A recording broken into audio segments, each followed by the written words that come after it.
Hello viewers, আসসালামু আলাইকুম। কেমন আছেন সবাই? আশা করছি সবাই ভালো আছে। তো সকাল সকাল হাজব্যান্ডের বায়না হচ্ছে আজকে লাঞ্চে যেন খিচুড়ি রান্না করা হয়। তো খিচুড়ি রান্না করব। তো খিচুড়ি রান্না করব যেহেতু ভাবলাম একটু ডিম ভুনা করি। প্রথমে ডিমগুলোকে সিদ্ধ করে নিলাম। এরপরে এখন কড়াইতে লবণ দিয়ে তেল দিয়ে গরম করে নিয়ে এরপরে ডিমগুলো দিয়ে দিলাম। হলুদ আর মরিচের গুঁড়ো দিয়ে ডিমগুলো এখন ভেজে নিচ্ছি। তো ডিম ভুনা করব টমেটো দিয়ে। তো এই তো ডিমগুলো ভেজে নেওয়া হয়ে গিয়েছে। এখন আমি এখানে দিয়ে দিলাম কাঁচামরিচ আর পেঁয়াজ কুচি। কাঁচামরিচ আর পেঁয়াজ কুচি কিছুক্ষণ ভেজে নিয়ে এখানে দিয়ে দিলাম আদা রসুন বাটা। এখন কিছুক্ষণ তেলের মধ্যে ভেজে নিব।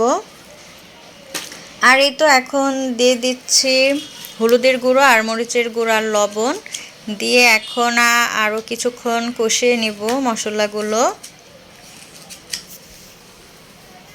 তো মশলাগুলো কষিয়ে নিয়ে এখন এখানে দিয়ে দিলাম টমেটোগুলো দিয়েও আরও বেশ কিছুক্ষণ কষিয়ে নিব।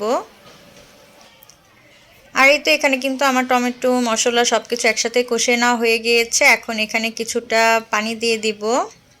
আর এই তো এখন দিয়ে দিলাম ভেজে রাখা ডিম আর ধনিয়া পাতা। আর এই তো আমার কিন্তু এখানে ডিম ভুনা করে নেওয়া হয়ে গিয়েছে। আর ডিম ভুনা করে নেওয়ার পর এই তো এখন আমি এখানে ধনিয়া পাতা রসুন কাঁচামরিচ আর পেঁয়াজ হালকা তেলের মধ্যে ভেজে নিচ্ছি। আর এই তো এখন আমি কাঁচামরিচ রসুন পেঁয়াজ আর এখানে শুটকি মাছ ভেজে নিয়ে এই তো 2 রকমের ভর্তা বানিয়ে নিলাম, কারণ ভর্তা ছাড়া কিন্তু খিচুড়ি আমার খেতে ভালো লাগে না। আমি যখনই খিচুড়ি করি একটা না একটা ভর্তার আইটেম রাখি। আর এই তো এখন বেগুন ভেজে নিচ্ছে। আর আমি কিন্তু এখানে গরুর মাংস রান্না করেছি, বাট ভিডিওটা কোনোভাবে হয়নি। আর এই তো এখন আমি রাইস কুকারে খিচুড়িটা রান্না করে নিচ্ছি। আমি রাইস কুকারেই পোলাও বা খিচুড়ি এগুলো রান্না করতে আমার কাছে বেশ ভালোই লাগে। দমে দেওয়ার আর চিন্তা থাকে না, খুব সুন্দরভাবে ঝরঝরা হয়ে যায়। আর এই তো এখন টিফিনটা সব রেডি করে দিচ্ছি। আর একটু বেশি বেশি দিচ্ছি কারণ ওর সাথে আরও 2 জন খাবে, এর জন্য একটু বেশি করেই দিয়ে দিলাম। আর এই তো এখানে কিন্তু এই যে গরুর মাংসটাও দিয়ে দিয়েছি, আলু দিয়ে রান্না করেছিলাম।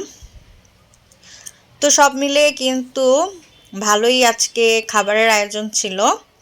আর প্রত্যেকটা আইটেমই কিন্তু খুব মজাও হয়েছিল। আর এই তো এখানে কিন্তু 2 বাটি খিচুড়ি দিয়ে দিয়েছিলাম। তো ঠিক আছে, আজ এই পর্যন্তই। সবাই ভালো থাকবেন। আল্লাহ হাফেজ।